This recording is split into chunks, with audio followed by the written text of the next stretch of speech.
can sit down and talk it man to man. You don't go anger, right? No anger at all. No worst case scenario. You're in a world of hurt. We're going to take you down. Nothing like that, right? We're here to help you. We're here to work as a team. You're part of the team. Oh, you're part of the team. That's fascinating. You and I ought to have a long talk about this. This is amazing. All right, he's on clearly a rural stretch of road in Corsicana, Texas, and we hope for everyone's sake that he doesn't approach or get anywhere near a bystander.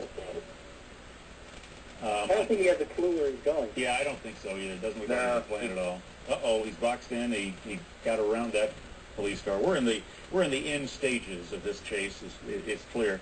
He has one disabled wheel. He's driving on the left rear rim of this Ford F-150, and this thing is going to end pretty soon. That is at least our best guess. Boy, it's been raining a lot there. That's certainly a factor. But it's a good thing in one respect. He's off the highway. A lot more people on the highway. But the downside is there could be somebody walking along a street here. But you have to know that sirens are blaring. Everybody knows in the neighborhood that there is a pursuit or some police activity underway.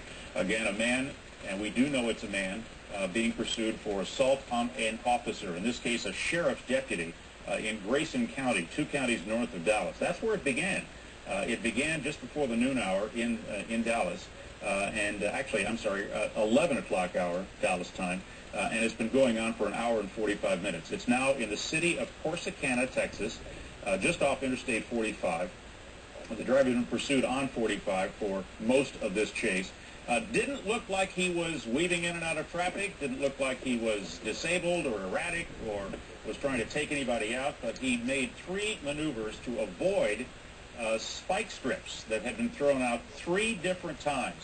And apparently on the 4th occasion, when you could see him weaving along the road, trying to quickly change lanes, one of those spike strips took effect.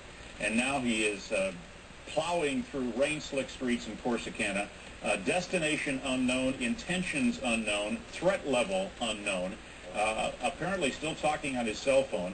Now it looks like he's on a somewhat busier street of Corsicana.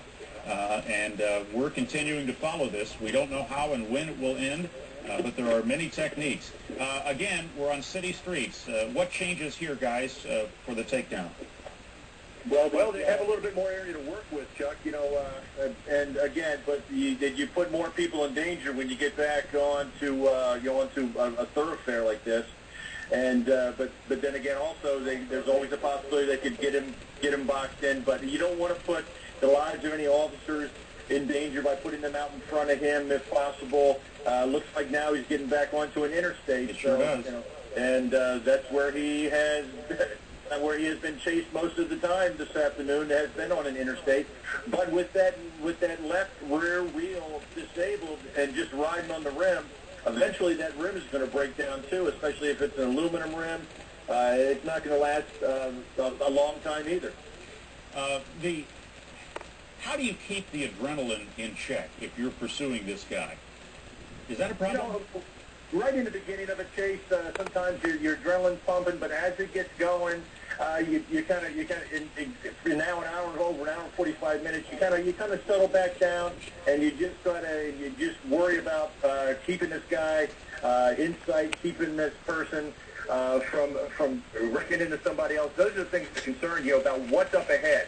And a supervisor is on the scene will go ahead and decide whether or not, okay, we're going to chase this guy. I think probably no matter what had happened, if there had not been an assault on a police officer, you may have seen them break off the chase. But when you've got an APO like this, and there's a possibility of this guy being armed and dangerous, they're going to go ahead and continue the pursuit like they have. Well, you mentioned a possibility of being an emotionally disturbed person. Looks like the driver's getting off the freeway again. I'm not entirely clear about that. Do you know that because you've run the plate and you know who the driver is, or because of the behavior of the driver? Well, it's a little of both. A, the behavior of the driver waving and throwing a kiss to the helicopter. Secondly, if the detectives were able to interview the family, if in fact that truck is his, and the fact that someone in the family says he has a problem. There goes the pit maneuver. Yep. They tried. They're going to try it on the other side now. It'd be better to try it on the side where he goes into you can dump him into the dirt and then he won't be able to get any traction back. But yeah, he didn't. That pursuing officer just fell a little bit short. He's trying to get him with his push bumper instead of using the whole force of the front of the bumper into the left rear quarter panel, like he was trying, but didn't work. What are the bumpers on those cars? Are there not all cruisers or patrol cars have them, right? Those are push bumpers. They use those bumpers for people that get stuck either on the highway, and they alleviate damage to the vehicle itself, the police vehicle. Well, we're on a rural stretch here. That's clear. Would you ever just...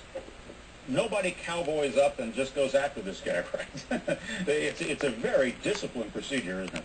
Well, they're supervised. You know, it's a chain of command. It's right. a chain of command that they follow. They have a sergeant or a lieutenant, and then they have operations at a control center that are telling them, here's what we got to do. Here's what's up ahead of you. They have the plan already in place.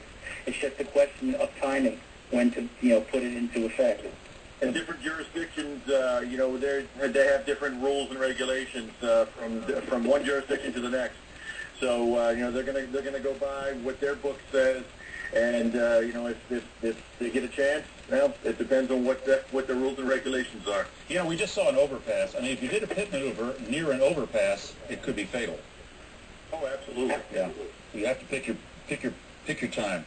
And also, this is a two-way highway. Yeah, no kidding. You can't. It's a lot harder. I guess the best opportunity was back there at the end of that exit ramp, right, when he was almost stopped. Right. Yeah, exactly. Not clear what's in the back of the truck. Some sort of perhaps household items. Nothing that looks awfully dangerous, but it's kind of hard to tell. The windows back rolled back up. This is a male driver, a bearded male driver, that had been gesturing overhead, trying to acknowledge the helicopters in pursuit. All of the Dallas stations are in pursuit, and they're a long way from home, and they're getting even further. Down in Corsicana, I guess it's not that far, about 60 miles or so from Dallas-Fort Worth. Again, this all began now approaching 2 hours ago in a couple of counties north of Dallas, and the chase has been underway south on 45. We're in Corsicana, Texas right now. We had heard that he was on 7th Avenue, which is one of the main drags. I don't think that's still the case. No. He's turned onto another highway.